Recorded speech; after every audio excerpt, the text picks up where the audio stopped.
बड़ी खबर आपको बता दें अमेरिका से, जहां वर्जीनिया में भारी गोलाबारी हुई है।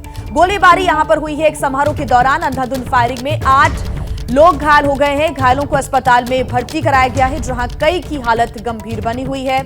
हमलावर की पहचान फिलहाल नहीं हो सकी है। हमलावर एक है या कई है, इस बारे में भी अभी तक स्पष्ट जानकारी नहीं मिली है। तो एक समारोह के दौरान ये गोलीबारी हुई है। हमलावर की तलाश में पुलिस जुटी हुई है। एक समारोह के दौरान अंधाधुंध फायरिंग में 8 लोग घायल हो गए हैं। साथ ही घायलों को अस्पताल में भर्ती कराया गया है, जहां कई की हालत गंभीर बनी हुई है। हमलावर की पहचान फिलहाल नहीं हो सकी है। अमेरिका के वर्जीनिया में ये अंधाधुंध फायरिंग हुई है और इस फायरिंग में 8 लोग घायल बताए जा रहे हैं। सभी अस्पताल में भर्ती हैं, जहां पर कई लोगों की स्थिति गंभीर बताई जा रही है। एक बार फिर अमेरिका से ऐसी ही घटना सामने आई, जब अंधाधुंध फायरिंग हुई है और इसमें कई लोग घायल बताए जा रहे हैं। ज्यादा जानकारी के साथ हमारे सहयोगी प्रणय उपाध्याय हमारे साथ जुड़ गए हैं। प्रणय, एक बार फिर अमेरिका से कुछ ऐसी ही घटना सामने आई, अंधाधुंध फायरिंग की खबर मिल रही है, कई लोग घायल, क्या जानकारी? देखिए, एक और मास शूटिंग की घटना ही इसे कहा जा सकता है। हालांकि फिलहाल इसमें केवल 8 लोग घायल बताए जा रहे हैं। अमेरिका के वर्जीनिया की घटना है और वर्जीनिया में रविवार रात की करीब घटना है, जिसके अंदर 8 लोग घायल हुए हैं इस फायरिंग की घटना के अंदर। और करीब ये दोपहर की घटना है वर्जीनिया से, जहां पर डेवन लेन इलाका है, जो हैरिसनबर्ग का इलाका है वर्जीनिया प्रांत के अंदर। और वहां पर ये घटना हुई जब एक शख्स ने अचानक गोलीबारी शुरू कर दी। और ये इसकी उम्र जो है ये करीब 22-25 साल के आसपास इसकी उम्र बताई जा रही है। लेकिन इस घटना के अंदर फिलहाल किसी के मारे जाने की आशंका नहीं जताई गई है, केवल लोग घायल हुए हैं। हमलावर को पकड़ लिया गया है और साथ ही घायलों को अस्पताल में भर्ती कराया गया है। लेकिन ये आपने ठीक कहा कि ये एक और घटना है और ये सिलसिलावार अगर आप देखें तो पिछली बार आपकी इस बुलेटिन में ही हम इस पर चर्चा कर चुके हैं कि अमेरिका के अंदर लगातार ये मास शूटिंग की घटनाएं बढ़ी हैं। अमेरिका सरकार के लिए भी चिंता का सबब है कि ये घटनाएं क्यों हो रही हैं, कैसे हो रही हैं, और जिसके अंदर जो हमलावर हैं वो अधिकतर युवा है जो हैं, वो इस तरीके के कारनामों को, इस तरीके की हरकतों को अंजाम दे रहे हैं। और जी मुझे लगता है कि इसकी पीछे एक बड़ी वजह ये भी है कि अमेरिका की अर्थव्यवस्था के अंदर उसकी जो एक बड़ी चुनौती बन रही है। तमाम फैक्टर्स हो सकते हैं। प्रणय, बहुत शुक्रिया आपका तमाम जानकारी के लिए। और लगातार आपको अपडेट हम दे रहे हैं। इससे जुड़ा हुआ बड़ा अपडेट ये है कि जो 22 से 25 साल का शख्स बताया जा रहा है जिसने हमला किया है, उसको पुलिस ने पकड़ लिया है। बात करते हैं उत्तर प्रदेश की, जहां मदरसों के सर्वे पर राजनीति थमने का नाम नहीं ले रही। अब साध्वी प्राची ने मदरसों से जुड़ा एक विवादित बयान दे डाला है।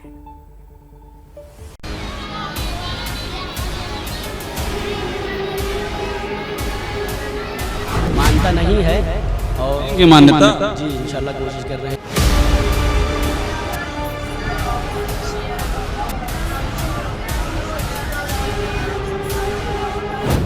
ज्यादातर मदरसे आतंकवादी गतिविधियों से जुड़े हुए। साध्वी प्राची ने ये बयान सहारनपुर के देवबंद में उस समय दिया जब वो एक धार्मिक कार्यक्रम में पहुंची थी। साध्वी प्राची ने मदरसों को आतंकवाद का अड्डा बताते हुए देवबंद को आतंकियों का गढ़ कह दिया। उत्तर प्रदेश के मुख्यमंत्री आदरणीय योगी जी ने जो मदरसों के ऊपर सर्वे कराया है, वो इसीलिए कराया है क्योंकि ज्यादातर वो मदरसे आतंकवादी गतिविधियों से जुड़े हुए। पूरा देश जानता है देवबंद में सबसे ज्यादा आतंकवादी पकड़े जाते हैं। आतंकवादी गतिविधियों में जो संलिप्त होते हैं वो सबसे ज्यादा देवबंद से पकड़े जाते हैं। देवबंद में इसीलिए तो एटीएस का सेंटर खोला गया है। दरअसल यूपी में जब से मदरसे के सर्वे का ऐलान हुआ, तब से मदरसे को लेकर सियासी बयानबाजियां खूब हो रही हैं। एक तरफ साध्वी प्राची मदरसों को आतंक का गढ़ बता रही हैं, तो वहीं यूपी के अल्पसंख्यक मंत्री धर्मपाल सिंह ने गैर पंजीकृत मदरसों को प्रधानमंत्री कौशल विकास योजना से जोड़ने की बात कही है। बड़ी खबर आपको बता दें लखनऊ से, जहां एक छात्रा के साथ गैंगरेप का मामला सामने आया है। बताया जा रहा है कि ट्यूशन पढ़ाकर ऑटो से लौट रही छात्रा को बेहोश कर ऑटो ड्राइवर ने अपने एक साथी की मदद से दरिंदगी की वारदात को अंजाम दिया। पुलिस ने मामला दर्ज कर आरोपियों की तलाश शुरू कर दी है। लखनऊ में लड़की के साथ दरिंदगी की खबर ये सामने आई है। यहां पुलिस की कार्रवाई पर भी सवाल खड़े हो रहे हैं। बता दें कि एक छात्रा जब ऑटो से अपने घर वापस लौट रही थी, उसी दौरान ऑटो ड्राइवर ने अपने एक साथी की मदद से इस पूरी वारदात को अंजाम दिया। आफत आउट ऑफ कंट्रोल, ऐसा हम इसलिए कह रहे हैं क्योंकि इस साल अक्टूबर में भी आसमानी आफत का अंत नहीं हो रहा है। खासकर उत्तर प्रदेश में बारिश सबसे ज्यादा तबाही मचा रही है। नदियां उफान पर हैं, जिससे गांव के गांव पानी में डूब रहे हैं। उत्तर प्रदेश के 18 जिलों में त्राहिमाम मचा हुआ है।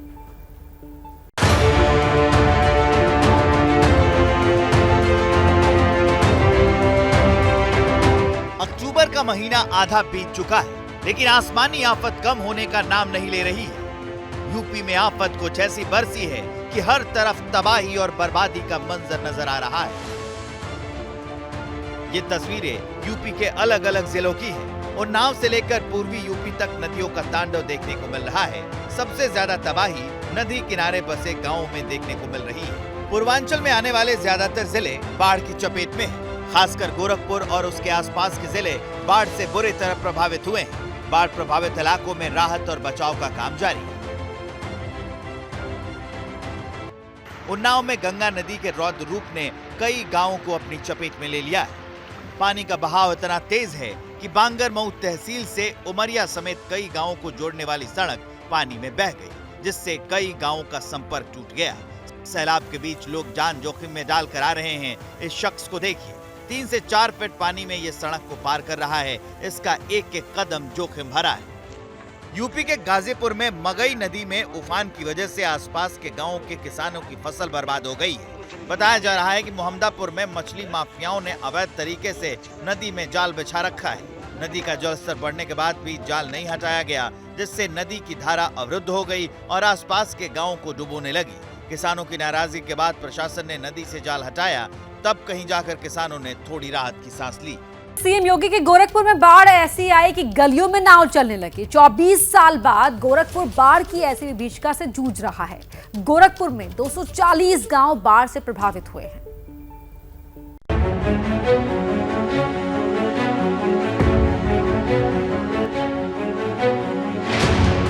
बाढ़ से बदहाली की ये तस्वीरें सीएम योगी के गोरखपुर की हैं। गोरखपुर में राप्ती नदी कहर बनकर टूटी है।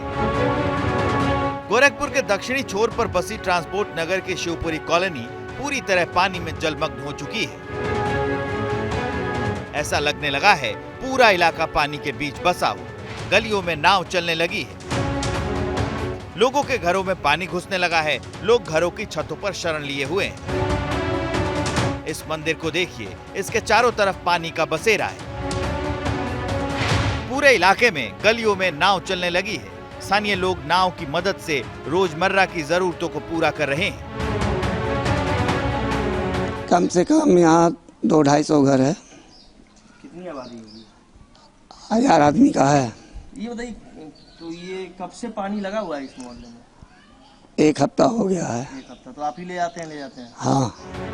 शिवपुरी कॉलोनी में कोई ऐसी गली नहीं बची है जहां 4 से 5 फीट तक पानी न जमा हो।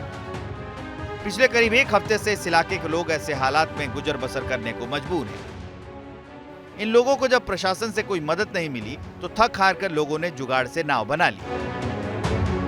आप खुद इन तस्वीरों में देखिए, लोग कैसे जुगाड़ की नाव से जान जोखिम में डालकर पानी को पार कर रहे हैं। बच्चे हो या फिर महिलाएं, हर कोई इसी तरह जुगाड़ की नाव का सहारा ले रहा है। जुगाड़ की नाव इस वजह से चलाया जा रहा है कि प्रशासन की तरफ से कोई व्यवस्था हमें मिली नहीं है। क्या आप लोगों ने कैसे बनाया है इसको? एक चौकी पे 2 थर्माकोल बांध के चौकी पलट दिया गया है। उसी से हम लोग रोजमर्रा की सामान्य पूरी जरूरत करते हैं। इस बीच गोरखपुर के बीजेपी सांसद रवि किशन बाढ़ प्रभावित कैंपियरिंग इलाके में पहुंचे और लोगों को राहत सामग्री बांटी। तो आप लोग ये चिंता से तो मुक्त हो जाइए कि आप लोगों के जीवन में भारतीय जनता पार्टी की डबल इंजन की सरकार में अनाज का कबो कनो कमी हुई। कोई गरीब भूखा नहीं रहेगा। कोई गरीब को अब इलाज के बगैर जिसकी मृत्यु नहीं होगी। हालांकि जिन इलाकों में राहत सामग्री बांटी जा रही है वहां के लोगों को थोड़ी राहत जरूर मिल रही है, लेकिन जिन इलाकों में अभी तक मदद नहीं पहुंची है वहां लोगों के सामने बड़ा संकट खाने पीने का भी खड़ा होने लगा है। उधर गोरखपुर से सटे देवरिया में भी बाढ़ से बुरा हाल है। बरहज तहसील में सरयू नदी का जलस्तर बढ़ने से करीब 45 गांव पानी में डूब गए हैं। जिन इलाकों में पानी घुस रहा है वहां से लोग पलायन करने को मजबूर हैं। प्रशासन ने भी लोगों से सुरक्षित ठिकानों पर जाने की सलाह दी है और बाढ़ प्रभावित इलाकों में राहत सामग्री भी बांटी जा रही है। उत्तर प्रदेश के मऊ की बात करें तो यहां भी घाघरा नदी विकराल रूप धारण कर चुके हैं, जिससे मधुबनी और घोसी तहसील के कई गांव और तटीय इलाके जलमग्न हो गए हैं।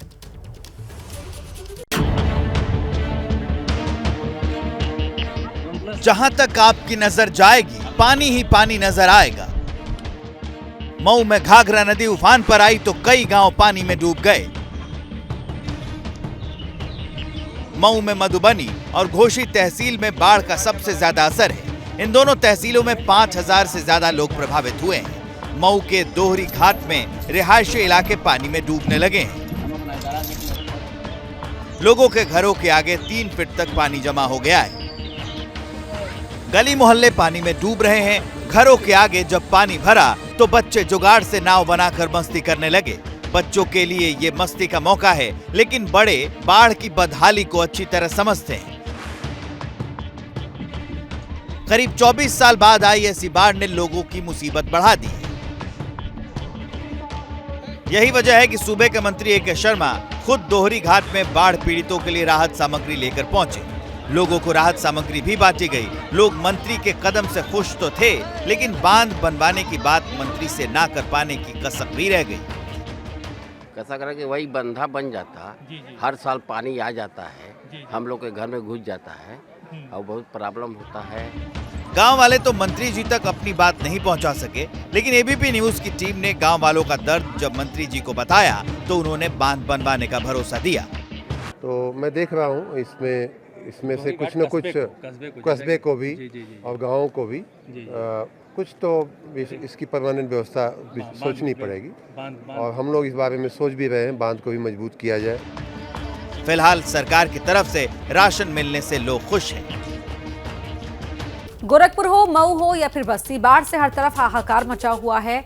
बस्ती में गांव के गांव पानी में डूबे हुए हैं। एसडीएम साहब जब खुद एक गांव में पहुंचे तो बद इंतजामी देखकर महिला बीडीओ पर भड़क गए।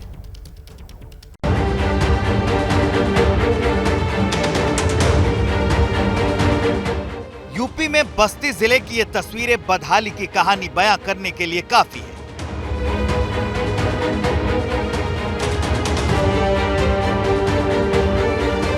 लोगों का घर बार सब कुछ डूब गया है। लोगों के सामने खाने पीने का संकट खड़ा हो गया है।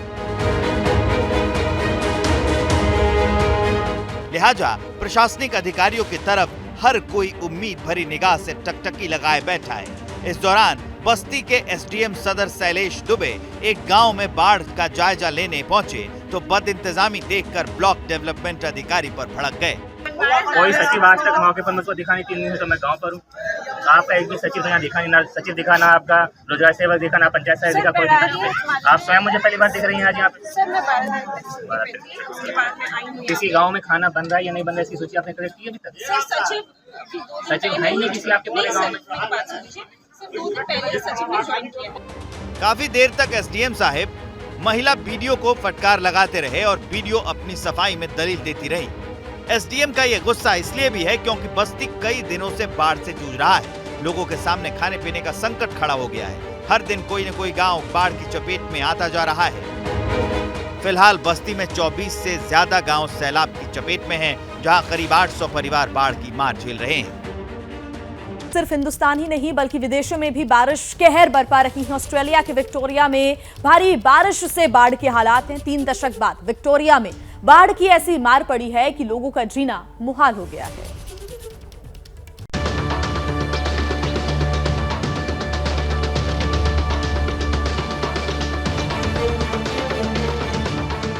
कहीं लोगों के घर पानी में डूबे हैं तो कहीं सड़कें पानी में समा गई हैं। तस्वीरें ऑस्ट्रेलियाई राज्य विक्टोरिया की हैं, जहां भारी बारिश कहर बनकर टूटी है। भारी बारिश की वजह से विक्टोरिया राज्य से ज्यादातर हिस्सों में कमोबेश ऐसी ही तस्वीरें देखने को मिल रही हैं। विक्टोरिया में ऐसी बाढ़ 30 साल पहले आई, यानी कह सकते हैं कि विक्टोरिया की युवा पीढ़ी बाढ़ की विभीषिका से पहली बार जूझ रही है। विक्टोरिया के शेपाटर्न में गोलबर्न नदी के उफान ने पूरे इलाके में बाढ़ के हालात पैदा कर दिए। शेपाटर्न में करीब 10,000 मकान बाढ़ की चपेट में आ गए हैं। अगर नदी का जलस्तर थोड़ा और बढ़ा तो 50 साल में पहली बार ऐसा होगा जब नदी 12 मीटर की ऊंचाई को पार कर जाएगी। बात कर लेते हैं बड़ी खबर की। दिल्ली में हुए नितेश हत्याकांड ने तूल पकड़ लिया है। नितेश के परिजन और चश्मदीदों का कहना है कि मामला सांप्रदायिक है और नितेश को इसलिए पीट कर मार डाला गया क्योंकि वो बजरंग दल से जुड़ा हुआ था, जबकि पुलिस का कहना है कि घटना का कम्युनल एंगल नहीं है। मृतक नितेश का आपराधिक रिकॉर्ड था और ये घटना आपसी रंजिश का ही नतीजा है। दिल्ली मर्डर की मिस्ट्री, सीसीटीवी से खुल गई हिस्ट्री।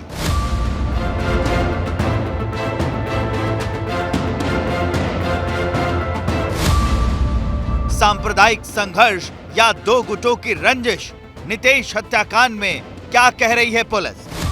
लेकिन इतना मैं जरूर कह सकती हूँ कि कोई सांप्रदायिक एंगल अभी तक हमारी जांच में सामने नहीं आया है। दिल्ली के पटेल नगर इलाके में बीच सड़क पर एक मां इंसाफ की गुहार लगा रही है। मांग कर रहे हैं, फांसी चाहिए, फांसी फांसी फांसी। मारपीट और लड़ाई झगड़े में इस महिला के बेटे नितेश की मौत हो गई है। पूरे 3 दिन तक अस्पताल में मौत से लड़ने के बाद नितेश जिंदगी से जंग हार गया। नितेश को किसने मारा?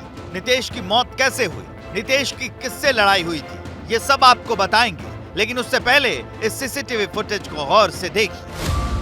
13 अक्टूबर की देर रात नितेश अपने दोस्त के साथ दिल्ली के रंजीत नगर की इस गली में खड़ा था।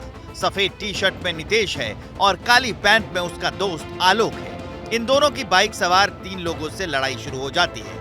मारपीट और हाथापाई में कभी नितेश भारी पड़ता है तो कभी बाइक से आया दूसरा गुट। इसी बीच एक शख्स नितेश को गर्दन समेत दबोच लेता है और थोड़ी देर संघर्ष के बाद नितेश का शरीर हरकत करना बंद कर देता है। तो 1 बजे रात को पता चला था, कोई लड़का आया था यहाँ नीचे दरवाजे के पास। आंटी जी नितेश का घर कहाँ? मैं कभी बोल मैं उनकी मम्मी हूँ। आंटी जी उसको बहुत ज़्यादा चोट लग रही है। वो लड़का बिल्कुल घबरा रहा था बेचारा। उसमें थोड़ा सा होश आया था। बच्चों के नाम बताए थे, 5 थे मुसलमान के बच्चों के नाम बताए थे उसने। नितेश के दोस्त और नितेश के परिजनों ने उज़ैफा, अब्बास और अदनान नाम के 3 युवकों को हत्या का आरोपी बताया है। पुलिस ने मामला भी दर्ज कर लिया है, लेकिन आरोपी अभी तक फरार है। घर वाले कह रहे हैं कि मामला सांप्रदायिक है, जबकि पुलिस के मुताबिक ये 2 गुटों की रंजिश है। मजहब से कोई लेना देना नहीं है। एक की तो मौत ही हो गई है, बाकी लोग अभी कुछ बता नहीं रहे हैं। तो जैसे जैसे बात क्लियर होती जाएगी, एक पूरी पिक्चर सामने आएगी, मालूम चलेगा कि क्यों हुआ। लेकिन इतना मैं जरूर कह सकती हूँ कि कोई सांप्रदायिक एंगल अभी तक हमारी जांच में सामने नहीं आया है। वारदात के वक्त नितेश के साथ उसका दोस्त आलोक और मोंटी भी मौजूद थे। एबीपी न्यूज ने घटना के चश्मदीद आलोक से जानना चाहा कि आखिर उस रात क्या हुआ था। कुछ लड़के बाइक पे आए, 3 पीछे से, ये गंदी गंदी गालियां दे रहे थे, हॉर्न बजा रहे थे। फिर हम आगे चले गए, हम वापस मुड़े, ये भी वापस मुड़ गए। उसके बाद इन्होंने मार पिटाई शुरू कर दी और अंदर से लड़के बुला लाए 20-25। फिर उन्होंने मिलके मारा, लोहे की रोड, डंडे और बहुत सारे हथियार लेके आए हुए थे। इस बीच शराब घोटाले में घिरे दिल्ली के डेप्यूटी सीएम मनीष सिसोदिया ने कानून व्यवस्था पर सवाल उठा दिए हैं। सिसोदिया ने एलजी को चिट्ठी लिखकर कहा है कि दिल्ली अपराधियों की राजधानी बन चुकी है। राजधानी में नितेश हत्याकांड से तनाव फैला हुआ है। चूंकि हत्या के 3 आरोपी दूसरे धर्म से ताल्लुक रखते हैं, इसलिए नितेश के मर्डर पर राजनीति भी शुरू हो गई है। मर्डर की असली वजह क्या थी, इस रहस्य से पर्दा आरोपियों की गिरफ्तारी के बाद ही उठ पाएगा। Bureau report, ABP news. क्या दिल्ली के डिप्टी सीएम मनीष सिसोदिया को आज सीबीआई गिरफ्तार कर लेगी? ये सवाल इसलिए क्योंकि सिसोदिया की पार्टी खुद कह रही है कि आज उन्हें सीबीआई गिरफ्तार कर लेगी। दिल्ली के शराब घोटाले से जुड़े केस में कल सीबीआई ने मनीष सिसोदिया को समन भेजा था। अब से कुछ घंटों बाद करीब 11 बजे सिसोदिया से सीबीआई हेडक्वार्टर में सवाल जवाब होंगे। तारीख आज की, वक्त होगा सुबह 11 बजे का, जगह होगी सीबीआई का हेडक्वार्टर और सीबीआई का सामना होगा दिल्ली के डेप्यूटी सीएम मनीष सिसोदिया का। शराब घोटाले में मनीष सिसोदिया सीबीआई जांच का आज सामना कर रहे हैं। कल जैसे ही सिसोदिया को सीबीआई का समन मिला, सिसोदिया ने ट्वीट करके कहा, मैं जाऊंगा और पूरा सहयोग करूंगा, सत्यमेव जयते। सिसोदिया के ट्वीट के बाद अरविंद केजरीवाल ने भी ट्वीट किया और सिसोदिया को आज का भगत सिंह कहा। भारतीय जनता पार्टी घबराई हुई है, उनकी घबराहट हर जगह दिख रही है और आने वाले 1 महीने में मनीष सिसोदिया जी के जो कार्यक्रम लगे हुए हैं गुजरात चुनाव को लेके, गुजरात के अंदर प्रचार को लेके, उसको रोकने के लिए मनीष सिसोदिया जी को गिरफ्तार किया जाएगा। मनीष जी को गिरफ्तार करने के आदेश दिए जा चुके हैं। सुना आपने, आम आदमी पार्टी कह रही है कि मनीष सिसोदिया को आज सीबीआई गिरफ्तार कर लेगी। आम आदमी पार्टी को सिसोदिया के खिलाफ सीबीआई के एक्शन में गुजरात चुनाव का एंगल भी दिख रहा है। आम आदमी पार्टी के इन आरोपों पर बीजेपी का क्या कहना है, आइए वो आपको सुनाते हैं। कट्टर बेईमान भ्रष्टाचारी भी अब सत्यमेव जयते लिखने लगे हैं और जनता कह रही है सत्यमेव जयते नहीं, भ्रष्ट जेल जायते, भ्रष्ट जेल जायते। करोगे भ्रष्टाचार तो जेल ही जाओगे। ये जो नौटंकी है, छाती पीटना है, दबाव बनाना है, इसको बंद कर दो। अगर जांच एजेंसियों से डर लगता है तो भ्रष्टाचार किया क्यों अरविंद केजरीवाल जी, मनीष सिसोदिया जी? 19 अगस्त को सीबीआई ने शराब घोटाले में दिल्ली के डेप्यूटी सीएम मनीष सिसोदिया के घर पर रेड मारी थी। तब करीब 14 घंटे तक रेड चली थी। आबकारी मंत्रालय संभालने वाले सिसोदिया पर आरोप है कि उन्होंने शराब के लाइसेंस देने में नियमों की अनदेखी की और शराब ठेकेदारों को अनुचित तरीके से मुनाफा पहुंचाया है। आम आदमी पार्टी और सिसोदिया शुरू से यही कहते रहे हैं कि 1 पैसे का घोटाला नहीं हुआ है। Bureau report, ABP news. Amritsar में बीएसएफ ने पाकिस्तानी ड्रोन को गिरा दिया। ये ड्रोन रात के करीब 9:15 बजे घुसपैठ कर रहा था। इससे ड्रग्स की तस्करी होनी थी, लेकिन सीमा पर तैनात हमारे जवानों ने पाकिस्तान की इस नापाक साजिश को फेल कर दिया। उसी पर ये रिपोर्ट देखिए। ये ड्रोन सीमा पार से साजिश का सबूत है। ये ड्रोन पाकिस्तान के नापाक मंसूबे का सबूत है। आतंकिस्तान कैसे बॉर्डर उस पार से साजिश रचता है, उसी का सबूत है ये ड्रोन। रात 9:15 बजे अमृतसर के बॉर्डर आउटपोस्ट रानिया के इलाके में इस पाकिस्तानी ड्रोन को बीएसएफ ने मार गिराया। बीएसएफ की 22वीं बटालियन ने बताया कि इस ड्रोन का वजन 12 किलो है और इसमें 2 किलो तक नशीला पदार्थ सीमा पार से भेजा जा रहा था। वो चीज हेरोइन हो सकती है, इसकी जांच चल रही है। ये पहली घटना नहीं है। इससे पहले पिछले 10 महीने में ड्रोन की घुसपैठ की 200 घटनाएं सामने आ चुकी हैं। पंजाब और जम्मू सेक्टर में सीमा पार से ड्रग्स और हथियार पहुंचाने की कोशिश पहले भी की गई। कई बार ड्रोन मार गिराए गए तो कई बार खतरा देख सीमा पार ही लौट गए ड्रोन। बीते 3 दिनों में ड्रोन गिराने की ये दूसरी सफलता बीएसएफ के जवानों को मिली है। इससे पहले 14 अक्टूबर को सुबह 4:30 बजे जवानों ने ड्रोन को मार गिराया था। वो ड्रोन अजनाला के बीओपी शाहपुर में गिराया गया था। बड़ी खबर इस वक्त आपको बता दें लखनऊ से, जहां एक छात्रा के साथ गैंगरेप का मामला सामने आया है। बताया जा रहा है कि ट्यूशन पढ़ाकर ऑटो से लौट रही छात्रा को बेहोश कर ऑटो ड्राइवर ने अपने एक साथी के साथ मिलकर दरिंदगी की इस वारदात को अंजाम दिया। पुलिस ने मामला दर्ज कर आरोपियों की तलाश शुरू कर दी है।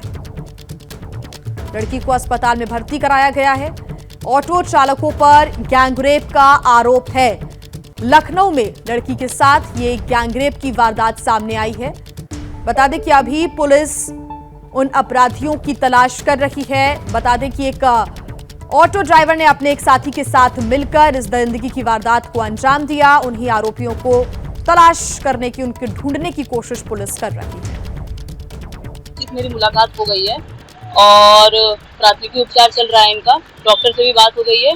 हर प्रकार की इनको सुविधा यहाँ दी जाएगी। टीमें लगी हुई हैं, जल्द से जल्द उसमें गिरफ्तारी की जाएगी। यूपी के ही श्रावस्ती में 100 से ज्यादा गांव पानी में डूब गए हैं तो बहराइच में करीब 200 गांव बाढ़ की चपेट में है। प्रशासन लगातार राहत और बचाव के काम में जुटा हुआ है, लेकिन मुसीबत इतनी ज्यादा है कि हर इंतजाम कम पड़ जा रहे हैं।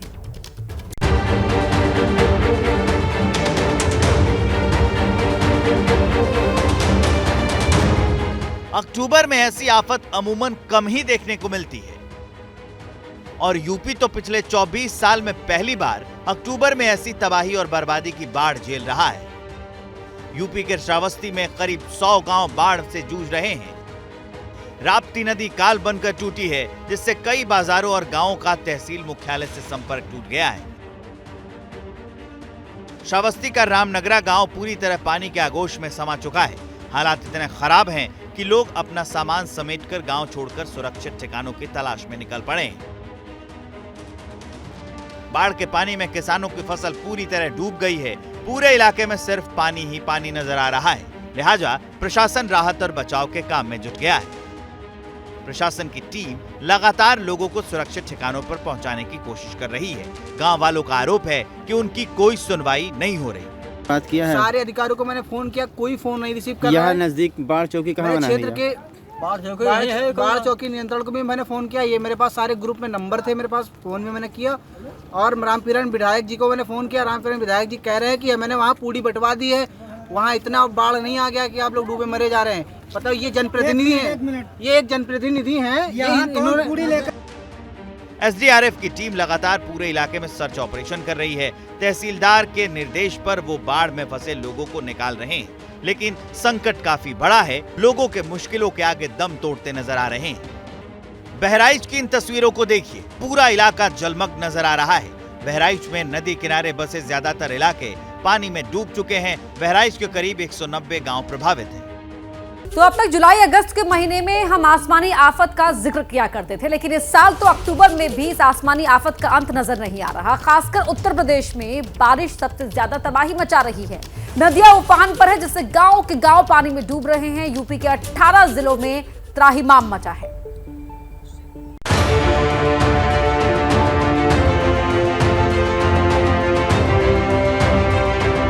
अक्टूबर का महीना आधा बीत चुका है, लेकिन आसमानी आफत कम होने का नाम नहीं ले रही है। यूपी में आफत कुछ ऐसी बरसी है कि हर तरफ तबाही और बर्बादी का मंजर नजर आ रहा है। ये तस्वीरें यूपी के अलग अलग जिलों की हैं। उन्नाव से लेकर पूर्वी यूपी तक नदियों का तांडव देखने को मिल रहा है। सबसे ज्यादा तबाही नदी किनारे बसे गांवों में देखने को मिल रही है। पूर्वांचल में आने वाले ज्यादातर जिले बाढ़ की चपेट में हैं। खासकर गोरखपुर और उसके आसपास के जिले बाढ़ से बुरी तरह प्रभावित हुए हैं। बाढ़ प्रभावित इलाकों में राहत और बचाव का काम जारी है। उन्नाव में गंगा नदी के रौद्र रूप ने कई गांवों को अपनी चपेट में ले लिया है। पानी का बहाव इतना तेज है कि बांगरमऊ तहसील से उमरिया समेत कई गांवों को जोड़ने वाली सड़क पानी में बह गई, जिससे कई गांवों का संपर्क टूट गया। सैलाब के बीच लोग जान जोखिम में डालकर आ रहे हैं। इस शख्स को देखिए, 3 से 4 फीट पानी में ये सड़क को पार कर रहा है। इसका एक एक कदम जोखिम भरा है। यूपी के गाजीपुर में मगई नदी में उफान की वजह से आसपास के गांवों के किसानों की फसल बर्बाद हो गई है। बताया जा रहा है कि मोहम्मदापुर में मछली माफियाओं ने अवैध तरीके से नदी में जाल बिछा रखा है।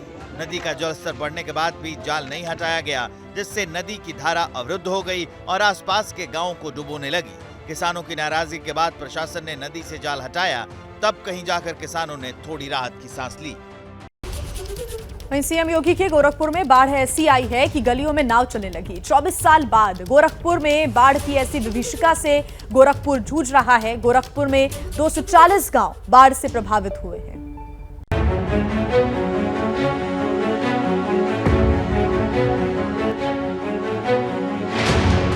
बाढ़ से बदहाली की ये तस्वीरें सीएम योगी के गोरखपुर की हैं। गोरखपुर में राप्ती नदी कहर बनकर टूटी है। गोरखपुर के दक्षिणी छोर पर बसी ट्रांसपोर्ट नगर की शिवपुरी कॉलोनी पूरी तरह पानी में जलमग्न हो चुकी है। ऐसा लगने लगा है पूरा इलाका पानी के बीच बसा हुआ। गलियों में नाव चलने लगी है। लोगों के घरों में पानी घुसने लगा है। लोग घरों की छतों पर शरण लिए हुए हैं। इस मंदिर को देखिए, इसके चारों तरफ पानी का बसेरा है। पूरे इलाके में गलियों में नाव चलने लगी है। स्थानीय लोग नाव की मदद से रोजमर्रा की जरूरतों को पूरा कर रहे हैं। कम से कम यहाँ 200-250 घर है। कितनी आबादी होगी? 1000 आदमी का है। ये बताइए, तो ये कब से पानी लगा हुआ है इस मोहल्ले में? 1 हफ्ता हो गया है। 1 हफ्ता। तो आप ही ले जाते हैं? हाँ। शिवपुरी कॉलोनी में कोई ऐसी गली नहीं बची है जहां 4 से 5 फीट तक पानी न जमा हो। पिछले करीब 1 हफ्ते से इस इलाके के लोग ऐसे हालात में गुजर बसर करने को मजबूर हैं। इन लोगों को जब प्रशासन से कोई मदद नहीं मिली तो थक हार कर लोगों ने जुगाड़ से नाव बना ली। आप खुद इन तस्वीरों में देखिए, लोग कैसे जुगाड़ की नाव से जान जोखिम में डालकर पानी को पार कर रहे हैं। बच्चे हों या फिर महिलाएं, हर कोई इसी तरह जुगाड़ की नाव का सहारा ले रहा है। जुगाड़ की नाव इस वजह से चलाया जा रहा है कि प्रशासन की तरफ से कोई व्यवस्था हमें मिली नहीं है। क्या आप लोगों ने कैसे बनाया है इसको एक चौकी पे 2 थर्माकोल बांध के चौकी पलट दिया गया है, उसी से हम लोग रोजमर्रा की सामान्य पूरी जरूरत करते हैं। इस बीच गोरखपुर के बीजेपी सांसद रवि किशन बाढ़ प्रभावित कैंपियरिंग इलाके में पहुंचे और लोगों को राहत सामग्री बांटी। तो आप लोग ये चिंता से तो मुक्त हो जाइए कि आप लोगों के जीवन में भारतीय जनता पार्टी की डबल इंजन की सरकार में अनाज का कभो कनो कमी हुई। कोई गरीब भूखा नहीं रहेगा, कोई गरीब को अब इलाज के बगैर जिसकी मृत्यु नहीं होगी। हालांकि जिन इलाकों में राहत सामग्री बांटी जा रही है वहां के लोगों को थोड़ी राहत जरूर मिल रही है, लेकिन जिन इलाकों में अभी तक मदद नहीं पहुंची है वहां लोगों के सामने बड़ा संकट खाने पीने का भी खड़ा होने लगा है। उधर गोरखपुर से सटे देवरिया में भी बाढ़ से बुरा हाल है। बरहज तहसील में सरयू नदी का जलस्तर बढ़ने से करीब 45 गांव पानी में डूब गए हैं। जिन इलाकों में पानी घुस रहा है वहां से लोग पलायन करने को मजबूर हैं। प्रशासन ने भी लोगों से सुरक्षित ठिकानों पर जाने की सलाह दी है और बाढ़ प्रभावित इलाकों में राहत सामग्री भी बांटी जा रही है। वहीं उत्तर प्रदेश की बस्ती में बाढ़ से हाहाकार मचा हुआ है। गांव के गांव पानी में डूबे हैं। एसडीएम साहब जब खुद एक गांव में पहुंचे तो बदइंतजामी देखकर महिला बीडीओ पर भड़क उठी।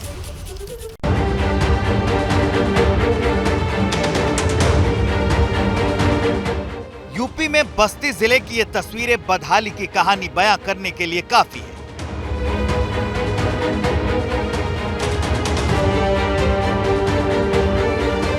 लोगों का घर बार सब कुछ डूब गया है। लोगों के सामने खाने पीने का संकट खड़ा हो गया है।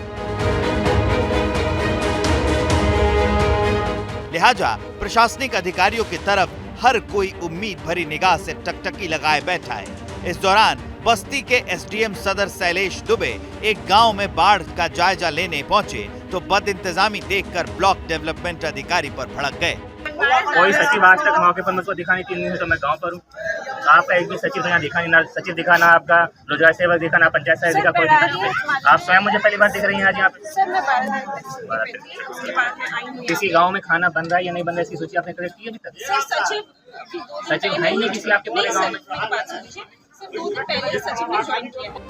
काफी देर तक एसडीएम साहब महिला बीडीओ को फटकार लगाते रहे और बीडीओ अपनी सफाई में दलील देती रही।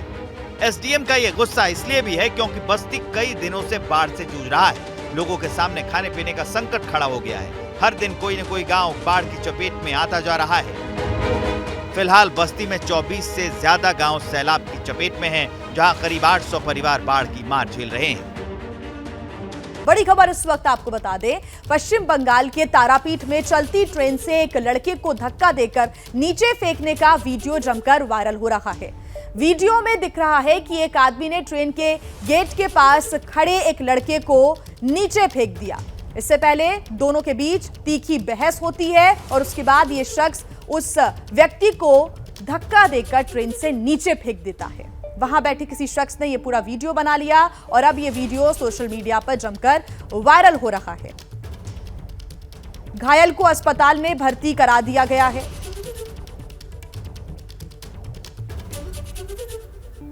दिल्ली की बात कर लेते हैं, जहां डेंगू के मामले लगातार बढ़ रहे हैं और अब इसकी रोकथाम के लिए सख्त निर्देश जारी किए गए। इसके साथ ही अस्पतालों में 10 से 15% बेड डेंगू के लिए रिजर्व कर दिए गए।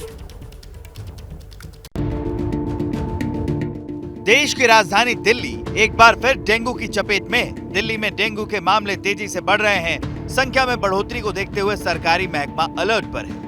बढ़ते जा रहे हैं और ये आंकड़ा इस साल अब तक 1200 के पार पहुंच गया है और यही वजह है कि जो चिंताएं हैं वो भी बढ़ गई हैं। दिल्ली नगर निगम द्वारा जारी किए गए आंकड़ों की माने तो इस साल अब तक डेंगू के 1258 केस सामने आ चुके हैं। सिर्फ सितंबर महीने में डेंगू के 693 केस सामने आए थे, जबकि अक्टूबर के शुरुआती 5 दिनों में ही डेंगू के 321 मामले रिकॉर्ड किए गए।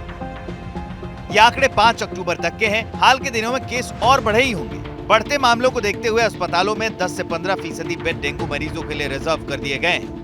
में 10 से 15% जो बेड्स हैं वो रिजर्व कर दिए गए हैं वेक्टर डिजीज मरीजों के लिए, यानी कि जो डेंगू और मलेरिया से मरीज हैं उनके लिए ये बेड्स रिजर्व कर दिए गए हैं हर अस्पताल। डेंगू की रोकथाम के लिए दिल्ली के सीएम अरविंद केजरीवाल ने 24 सितंबर को अधिकारियों के साथ उच्च स्तरीय बैठक की थी, जिसमें उन्होंने कई आदेश भी दिए थे। डेंगू से निपटारे के लिए सरकार ने एक्शन प्लान तैयार किया है, जिसके तहत प्रारंभिक निदान और सहायक उपचार के लिए 35 अस्पताल चिन्हित किए गए हैं। प्रत्येक केस की नोटिफिकेशन जारी की जा रही है। विभागों द्वारा केस आधारित निगरानी और त्वरित प्रतिक्रिया की जा रही है। और एक अहम सवाल जिस पर आज सभी की निगाहें बनी हुई हैं कि क्या दिल्ली के डिप्टी सीएम मनीष सिसोदिया को आज सीबीआई गिरफ्तार कर लेगी। ये सवाल इसलिए क्योंकि सिसोदिया की पार्टी खुद कह रही है कि आज उन्हें सीबीआई गिरफ्तार कर लेगी। दिल्ली के शराब घोटाले से जुड़े केस में कल सीबीआई ने मनीष सिसोदिया को समन भेजा था। अब से कुछ घंटे बाद करीब 11 बजे सिसोदिया से सीबीआई हेडक्वार्टर में सवाल जवाब होंगे। तारीख आज की, वक्त होगा सुबह 11 बजे का, जगह होगी सीबीआई का हेडक्वार्टर और सीबीआई का सामना होगा दिल्ली के डिप्टी सीएम मनीष सिसोदिया का। शराब घोटाले में मनीष सिसोदिया सीबीआई जांच का आज सामना कर रहे हैं। कल जैसे ही सिसोदिया को सीबीआई का समन मिला, सिसोदिया ने ट्वीट करके कहा, मैं जाऊंगा और पूरा सहयोग करूंगा, सत्यमेव जयते। सिसोदिया के ट्वीट के बाद अरविंद केजरीवाल ने भी ट्वीट किया और सिसोदिया को आज का भगत सिंह कहा। भारतीय जनता पार्टी घबराई हुई है, उनकी घबराहट हर जगह दिख रही है और आने वाले एक महीने में मनीष सिसोदिया जी के जो कार्यक्रम लगे हुए हैं गुजरात चुनाव को लेके, गुजरात के अंदर प्रचार को लेके, उसको रोकने के लिए मनीष सिसोदिया जी को गिरफ्तार किया जाएगा।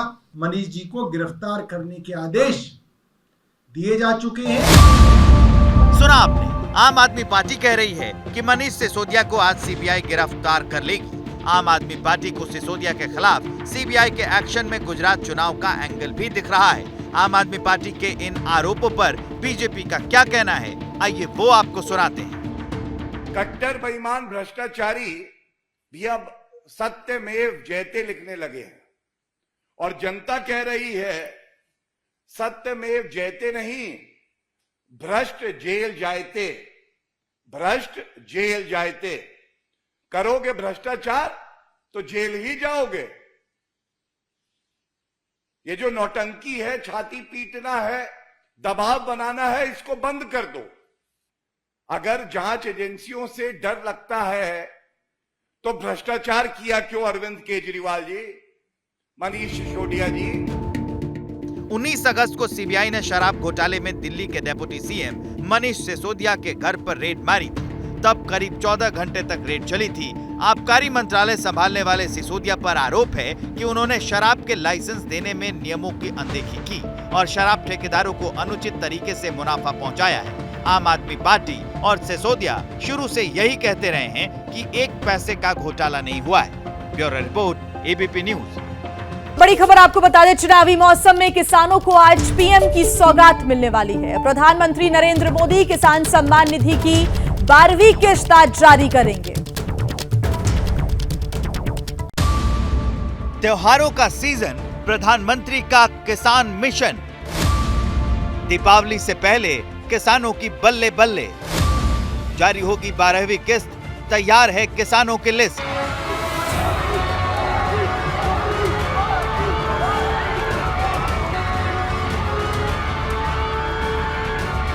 चुनावी मौसम है, गुजरात और हिमाचल में सियासी सरगर्मी तेज है। इस बीच आज प्रधानमंत्री मोदी किसान सम्मान निधि की 12वीं किस्त जारी करेंगे, जिसकी जानकारी उन्होंने ट्वीट कर भी दी, जिसमें लिखा, हमारी सरकार अन्नदाताओं के जीवन को आसान बनाने के लिए प्रतिबद्ध है। इसी कड़ी में कल सुबह 11:30 बजे दिल्ली में किसान सम्मान सम्मेलन का उद्घाटन करने के साथ ही पीएम किसान की 12वीं किस्त भी जारी करूंगा। इस अवसर पर कई और योजनाओं को शुरू करने का भी सौभाग्य मिलेगा। इसके साथ ही पीएम मोदी किसानों की तरक्की के कई रास्ते भी खोलेंगे। पीएम मोदी आज दिल्ली में किसान सम्मेलन 2022 का उद्घाटन करेंगे, जिसमें देश भर से 1 करोड़ किसानों के ऑनलाइन शामिल होने की उम्मीद है। इस सम्मेलन से पीएम मोदी 600 किसान समृद्धि केंद्रों का भी शुभारंभ करेंगे। पीएम मोदी इस दौरान किसानों के लिए 16,000 करोड़ रुपए का पीएम किसान फंड भी जारी करेंगे। एक दिन पहले पीएम मोदी ने किसानों को मिलने वाले पैसे पर क्या कहा था, आइए सुनाते हैं। मैं देश के करोड़ों किसानों को वैसे ही 2,000 रुपया वाली किस्त भेजने वाला।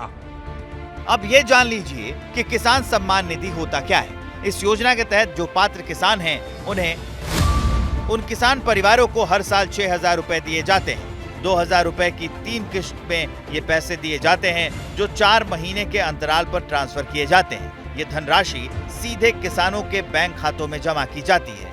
लेकिन लंबे समय से इस राशि को बढ़ाने की मांग होती रही है। कुछ दिन पहले आरएसएस से जुड़े किसान संगठन भारतीय किसान संघ ने भी पैसे बढ़ाने की मांग की थी। अभी अपना खर्चा, उत्पादन रेट सब बढ़ गया, उसके अनुपात से इसको भी बढ़ोतरी देना, ऐसा हमारा रिक्वेस्ट है, मांग है। बात कर लेते हैं हिमाचल प्रदेश की, जहां विधानसभा चुनाव के लिए आज अधिसूचना जारी होगी, जिसके बाद नामांकन दाखिल करने की प्रक्रिया की शुरुआत भी हो जाएगी। 68 सीटों वाले हिमाचल में 12 नवंबर को वोटिंग होगी। आज हिमाचल प्रदेश विधानसभा चुनाव के लिए अधिसूचना जारी होनी है, जिसके बाद नामांकन प्रक्रिया शुरू हो जाएगी। नामांकन वापस लेने की आखिरी तारीख 29 अक्टूबर तय की गई है। हिमाचल में विधानसभा के कुल 68 सीटों के लिए 12 नवंबर को एक ही चरण में चुनाव होंगे। 8 दिसंबर को चुनाव के नतीजे आएंगे। पिछले विधानसभा चुनाव में हिमाचल में बीजेपी को 44 सीटों पर जीत हासिल हुई थी, जबकि कांग्रेस 21 सीटें जीतने में कामयाब रही। वोट प्रतिशत की बात करें तो बीजेपी को 48.79% वोट मिला, तो वहीं कांग्रेस को 41.68% वोट मिले थे। हिमाचल का दंगल कौन जीतता है, ये तो दिसंबर में ही पता चलेगा, लेकिन जोर आजमाइश का दौर चालू हो गया है।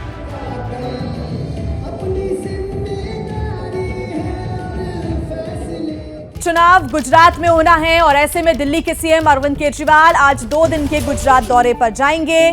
पंजाब के मुख्यमंत्री भगवंत मान भी गुजरात पहुंचेंगे। 2 दिन तक गुजरात में चुनाव प्रचार करेंगे। तो आज गुजरात दौरे पर जाएंगे अरविंद केजरीवाल। साथ ही केजरीवाल के साथ ही पंजाब के मुख्यमंत्री भगवंत मान भी पहुंचेंगे। साथ ही 2 दिन तक गुजरात में ही रहेंगे केजरीवाल और भगवंत मान। चुनाव के लिए प्रचार प्रसार करेंगे। आज का दिन ऐतिहासिक है। 137 साल के इतिहास में छठी बार आज कांग्रेस पार्टी के अध्यक्ष के लिए चुनाव हो रहा है। ऐसे में मल्लिकार्जुन खड़गे और शशि थरूर के बीच सीधी टक्कर है। जीते कोई भी, कांग्रेस पार्टी में 24 साल बाद गांधी परिवार के बाहर का कोई व्यक्ति अध्यक्ष बनेगा। आज वोटिंग होगी और 19 तारीख को नतीजे आएंगे।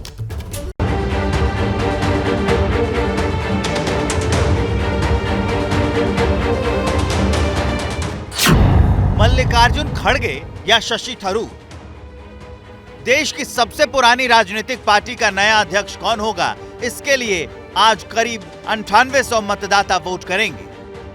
पूरे देश में 40 केंद्रों पर 68 बूथ बनाए गए हैं, जहां आज सुबह 10 से 4 बजे तक वोटिंग होगी। चूंकि कांग्रेस के पूर्व अध्यक्ष राहुल गांधी इस वक्त भारत जोड़ो यात्रा पर हैं, इसलिए एक बूथ यात्रा के कैंप में बनाया गया है, जहां राहुल गांधी और करीब 40 मतदाता वोट डालेंगे, जबकि सोनिया गांधी 24 अकबर रोड यानी कांग्रेस हेडक्वार्टर में वोट डालेंगी। अध्यक्ष पद के प्रबल दावेदार मल्लिकार्जुन खड़गे और दूसरे दमदार दावेदार शशि थरूर तिरुवनंतपुरम प्रदेश कांग्रेस कार्यालय में वोट डालेंगे। वोटिंग से पहले थरूर की अपील पर एक बड़ा चेंज हुआ। दरअसल वोट डालने वाले डेलीगेट्स को मतपत्र पर उनकी पसंद के उम्मीदवार के नाम के आगे 1 लिखने को कहा गया था। जब ये नियम शशि थरूर को पता चला तो उन्होंने इस पर आपत्ति जताई। थरूर की आपत्ति सीरियल नंबर पर थी। खड़गे का नाम 1 पर है और थरूर का नाम 2 पर, इसलिए मतदान करने वाले डेलीगेट्स को 1 नंबर का भ्रम हो सकता था। लिहाजा अब अपने कैंडिडेट के सामने 1 लिखने के बजाय टिक मार्क करना होगा। गांधी फैमिली के करीबी होने और कई सीनियर कांग्रेसी नेताओं के समर्थन के चलते मल्लिकार्जुन खड़गे को पार्टी अध्यक्ष पद की रेस में थरूर से आगे माना जा रहा है। लेकिन थरूर का मानना है कि अगर खड़गे के साथ सीनियर्स हैं तो उनके साथ कांग्रेस के युवा हैं। कांग्रेस अध्यक्ष पद के लिए पिछली बार चुनाव साल 2000 में हुआ था। सोनिया गांधी के सामने जितेंद्र प्रसाद ने दाल ठोकी थी, लेकिन प्रसाद कुल 7542 वोटों में से महज 94 वोट ही हासिल कर पाए थे। Bureau report, ABP news. बड़ी खबर ब्रिटेन से आपको बता दें, जहां पीएम लिज ट्रस के लिए मुश्किलें खड़ी होती दिख रही हैं। सत्ताधारी कंजर्वेटिव पार्टी के 3 सांसदों ने लिज ट्रस के खिलाफ मोर्चा खोल दिया है। ये लोग लिज ट्रस के इस्तीफे की मांग कर रहे हैं। इन सांसदों ने मांग की है कि लिज ट्रस आज संसद का सामना करे। लिज ट्रस की मुश्किल भारतीय मूल के ऋषि सुनक के लिए पीएम पद का रास्ता खोल सकती है। बड़ी खबर आपको बता दें, दिल्ली के डेप्यूटी सीएम मनीष सिसोदिया के घर के बाहर धारा 144 लागू कर दी गई है। सिसोदिया के घर के बाहर बड़ी संख्या में पुलिस की तैनाती भी कर दी गई है। सिसोदिया से आज सीबीआई पूछताछ करने वाली है। सुबह 11 बजे सीबीआई मुख्यालय जाएंगे सिसोदिया। और ज्यादा जानकारी के साथ हमारे सहयोगी दीपक हमारे साथ जुड़ गए हैं। दीपक, आप अभी क्योंकि वहीं पर मौजूद हैं तो आगे पीछे बताइए कि क्या चल रहा है, और साथ ही क्योंकि सभी की निगाहें इसी बात पर अटकी हुई है कि क्या आज सिसोदिया की गिरफ्तारी हो सकती है।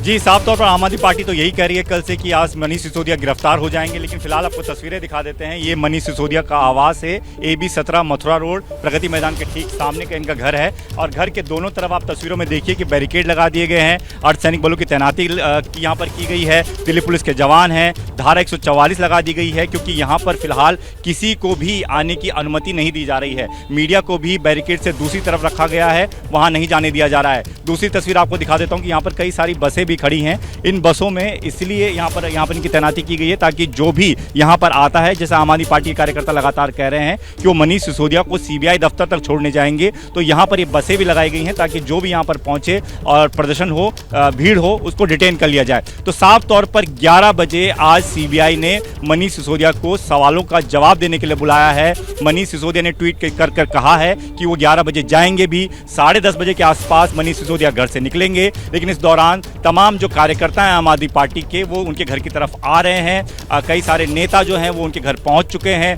आतिशी, सौरभ भारद्वाज, गोपाल राय, दुर्गेश पाठक, कुलदीप कुमार, जितने भी बड़े चेहरे हैं आम आदमी पार्टी के, वो लगातार मनीष सिसोदिया के घर पर पहुंच रहे हैं, उनसे मुलाकात कर रहे हैं। और ये भी कहा जा रहा है कि जब मनीष सिसोदिया निकलेंगे सीबीआई दफ्तर के लिए तो तमाम नेता उनके साथ सीबीआई दफ्तर जाएंगे, उनको छोड़ने जाएंगे। और कहीं ना कहीं आम आदमी पार्टी कल से ही लगातार ये आरोप लगा रही है कि सीबीआई ने सवाल के लिए बुलाया तो है, लेकिन उन्हें अरेस्ट करने की कोशिश की जाएगी और आज उनकी गिरफ्तारी हो सकती है। और यही वजह है कि आम आदमी पार्टी जो है वो लगातार इस बात को लेकर आरोप लगा रही है, और जो कार्यकर्ता हैं वो भी धीरे धीरे इस तरफ पहुंच रहे हैं।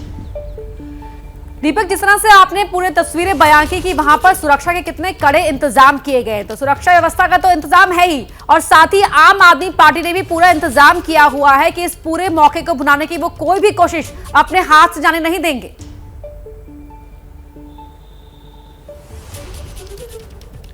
जी, जाहिर तौर पर आम आदमी पार्टी कल से ये कह रही है, जब मनीष सिसोदिया को सीबीआई की तरफ से समन आया है और कहा गया कि 11 बजे उनको आना होगा, सवालों के जवाब देना होगा। नई एक्साइज पॉलिसी जो बनाई गई थी, सीबीआई उसकी इंक्वायरी कर रही है। इससे पहले भी सीबीआई की रेड हुई थी मनीष सिसोदिया के इसी आवास पर। इसके बाद उनके लॉकर भी खंगाले गए, उनकी अलग अलग जगहों पर उनके जो संबंधी थे उनकी जगह पर भी रेड हुई है। और एक्साइज पॉलिसी को लेकर जितने भी लोग हैं, जितने भी शराब कारोबारी हैं, वहाँ भी लगातार छापेमारी पिछले कई दिनों से हम देख रहे हैं। 500 से ज़्यादा ठिकानों पर छापेमारी हो चुकी है, कुछ गिरफ्तारियां भी हुई हैं। तो ऐसे में लगातार आम आदमी पार्टी आशंका जता रही थी कि मनीष सिसोदिया को लेकर इसलिए आरोप लगाए जा रहे हैं क्योंकि उनको गिरफ्तार करने की कोशिश है। तो अब जब सीबीआई इस पूरे मामले की इंक्वायरी कर रही है, जुलाई के महीने से इंक्वायरी शुरू हुई है, तो अब आप देखिए कि मनीष सिसोदिया के घर के बाहर सुरक्षा इसीलिए बढ़ा दी गई है कि आम आदमी पार्टी के कार्यकर्ताओं में ये मैसेज गया हुआ है कि आज उन्हें उनके घर से सीबीआई दफ्तर तक पहुंचना है, तो उनके साथ जाना है। तो तमाम नेता तो आ ही रहे हैं, तो नेताओं के साथ साथ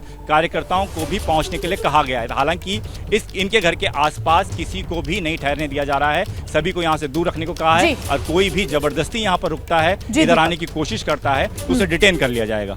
बिल्कुल दीपक, आप नजर बना के रखिए, आगे भी आपसे अपडेट्स हम लेते रहेंगे। जैसे ही घड़ी का काटा दोपहर 2:30 पे आए, बबीता जी का दिल सास बहू साजिश के लिए मचल जाए। और ये है इनकी बहू, पूरे दिन ऑफिस की टेंशन हो जाए गॉन जब ये करें अपना फेवरेट शो फ्री टाइम पे ऑन। इनकी तरह आप भी देखिए अपना फेवरेट शो अपने टाइम पर और डाउनलोड कीजिए ABP लाइव ऐप अपने स्मार्ट टीवी पर।